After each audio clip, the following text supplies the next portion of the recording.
నాయుడు అనే ఆ మంత్రి ఆయన మాట్లాడిన మాటలు వైరల్ అవుతూ ఉంటాయి. ఇప్పుడు ఈ రోజుకి కూడా సోషల్ మీడియాలో ఆయన మాట్లాడిన వీడియో టేపు.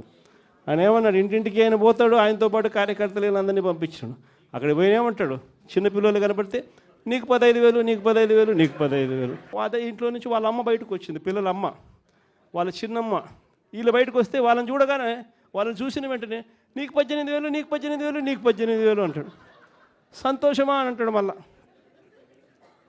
అంతలో ఇంట్లో నుంచి ఈ చిన్నమ్మలు, ఈ అమ్మలు, వాళ్ళ అమ్మలు బయటకు వచ్చినారు. వాళ్ళని చూడగానే నీకు 50 ఏళ్ళ వయసు కదా, మీకు 48,000, నీకు 48,000, నీకు 48,000 అన్న మొదలుపెట్టినాడు. అంతటితో ఆగల. ఇంట్లో నుంచి 20 ఏళ్ళ పిల్లోడు వస్తే ఇట్లా చూసి నీకు 36,000, నీకు 36,000, నీకు 36,000 సంతోషమా అన్నాడు. అంతటితో ఆగల. ఆ ఇంట్లో నుంచి ఒక రైతు బయటకు వచ్చినట్టు కండువా కప్పుకొని, రైతు అని చెప్పి ఎప్పుడైతే చూశాడో నీకు 26,000, నీకు 26,000, నీకు 26,000 అన్న మొదలుపెట్టాడు. ఇలా మనం చెప్పిన దానికన్నా కూడా 3 ఇంతలు 4 ఇంతలు ఎక్కువగా ఇస్తాము అని చెప్పి ప్రతి ఇంటికి కూడా వీళ్ళు చెప్పిన మాటలు వీళ్ళను వెంటాడుతూనే ఉంటాయి.